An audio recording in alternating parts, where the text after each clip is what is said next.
I am DJ Celeste Alexander, and I am one of Chicago's first female house music DJs.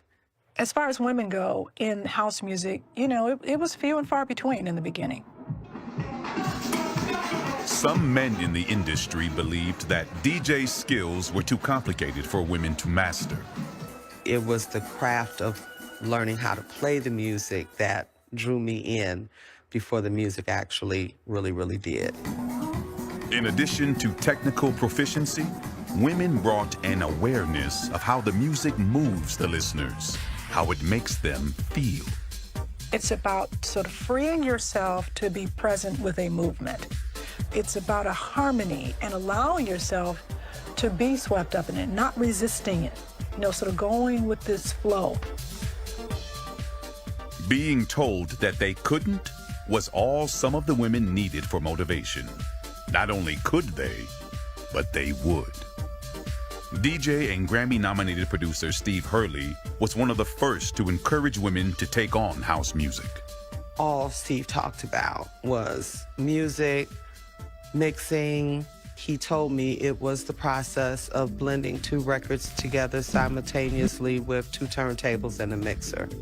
And he told me there are girls that can do it, but there was some type of belief amongst the males that did it that women did not have the proper coordination to learn how to mix music. We have way better eye-hand coordination, so I don't know what the problem is. A lot of men just felt like women couldn't DJ, and every time you would show up, you had to prove it over and over again. I'm not sure why it's so hard to conceptualize a woman like blending two songs together. However, audiences did not immediately accept them. My very first paid DJ gig, I got booed. I got booed right off the DJ booth. I didn't get 2 records in, and it was basically because I was a girl. So I had to spend a lot of time balancing how to get in, how to fit in, how to be accepted, and still learning at the same time. Yeah, I was once told by a friend that I love the way you DJ because you play like a man. And when I'm trying to sell you to other people, that's what does it. When I say, well, she plays like a guy. We argue about this all the time because I'm like, I don't think that's a compliment. I know what you're trying to say, but it's a little sexist. Maybe more than a little. But the women remained committed, even resorting to unisex dressing to cloak their identities. I didn't even dress like a female. I wore overalls or big sweatshirts and baseball caps. And I wouldn't take the hat off and reveal that I was a female until after I had played a few songs and gotten the crowd's attention by the music. Then I would reveal my gender. Men also sort of control things. So they're the club owners. They're the people who are booking you. So you have to sort of appease them. And so you have to play in a way that men find that acceptable. The clubs could sometimes be dangerous for the women who worked there. Doing a gig during the time that I was learning how to DJ, I was sexually assaulted. I'm talking about in the 80s. I mean, we didn't have all of the laws that are put in place that protect us in the workplace. I think that women at the helm in much more powerful positions of authority, behind the music, behind production, behind venues. Well, this is so important. That's what's going to ultimately pave the way for more women entering the field and being successful. A sisterhood of young DJs has emerged with a new attitude, mad skills, and fierce determination. At some point, you just have to, take that power back yourself. I mean, people are always going to be misogynistic. I can count on my hand, how many, women DJs, in this generation that are really, being pushed as much as, male DJs. And it's not, a talent discrepancy thing. The common denominator is them being a different gender. I'd like to see women on just as many lineups as men. Girls bang really hard. By the mid-'80s, house music had taken over Europe. In a few short years, the sound and club scene morphed once again into electronic dance music, or EDM. EDM has become a global sensation. You know, those roots are in house music.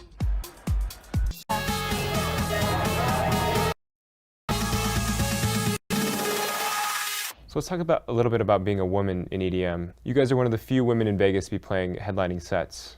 What is it like to be a woman in this industry? We were just playing Tomorrowland in Belgium, and we're backstage, and we really are the only females. I would say we're walking through a huge just gang of men, and I don't feel like I'm a woman separate from these guys walking through. And I think that's an important mindset to have, to feel like you're on an even playing field. But I also think it's important to recognize that there is still you know, there's certain stereotypes. There's so many rumors that go around still. It's like if there's a woman that's successful, it's because this, and this reason she slept with this person or she bought her way into this, rather than her just having talent.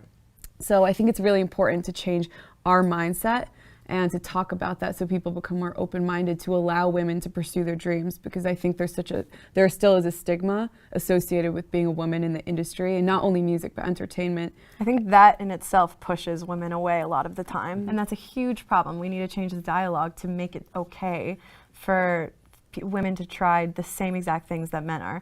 And I think in time you'll see an equal amount of women on these lineups. And you guys have experienced a lot of this kind of discrimination. Yeah, I'd say after the lawsuit that was filed against us last year, a little over a year ago, from Chris, our former member, there was a lot of backlash. People went immediately into believing everything they read. They went into believing the headlines. So I think people immediately wanted to jump to these conclusions, saying, of course, they're women, they use their sex to sell the group. They manipulate men in the industry. They can't be trusted. And those were the constant themes that we kept seeing. And it seemed like people kind of just jump on the bandwagon and just latch on to what other people say. Even women, like you would see even women running to that conclusion, which is the scary part, that women can say those things about other women without thinking twice. They're part of the problem. And you have this megaphone of the internet that's essentially allowing people to project whatever they want to say behind computer screens. What is it like being kind of the center of that kind of abuse? I hate censorship of like how you're really feeling, but when you break it down, what you're really saying, do you actually feel that way? Do you actually want to have that effect on the world? I don't think a lot of these people, if they would take a step back and see what kind of influence they were having, I don't think they'd actually feel that way. This whole subject to me is like I feel like there's just so many different things that could be said about it, you know? I don't really know why exactly the lineups are like that. I'm curious if it's by human nature that men just naturally are more into like technical type production stuff versus women. You know, like the plumbing and electricians and that kind of work. Yeah. It's mainly male dominated, right? And so like why aren't there more women in that field? So I think like some things in life I think may just have naturally shifted that way. Or maybe parents have raised their kids thinking, you're a male, so you should do this, or you're a woman, so you should do that. My parents, I don't know, maybe this might be a main reason for why I am the way I am today, but my parents never made me do certain things because I'm a girl. It's honestly surreal, and like I release music on Skrillex's label too, and he hasn't been my musical inspiration, Skrillex, but he's an inspiration of mine in a whole other way. Like just how much he does for the industry, how nice he is, how everyone you talk to will only have good things to say about him, and that's kind of what I want to be like as a person in the industry too, you know. And to be releasing on both their labels alongside like being on this tour and just everything that's going on, it's all just like mind blowing. It happens sometimes. I'll be playing shows and all I hear in the crowd, it's just so fucking hot. Like I hear that in the crowd, and I think it's like okay, like it's nice, it's flattering, but I gotta say like I definitely would much prefer them to come to my shows from my production that I've created and to feel the vibe that I've created with my music.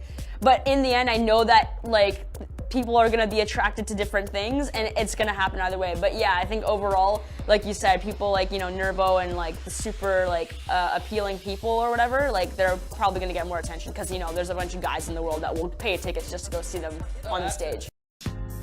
House chose me as much as I chose house. Once I fell in love with it It was the mission, it was the movement, it was what I thought about when I woke up. It became one of the most important things in my life. I'm a leftist, I'm an abolitionist. I think that's why I'm an artist, why I'm a musician, because I don't like to participate in a system that was like built to like oppress us from the start, just more and more subconsciously, but it's still there. So many of my DJ mentors, they're like, if I wasn't a DJ, if I didn't have juice bars, if I didn't have these members clubs, I would be in jail. And I 100% believe it.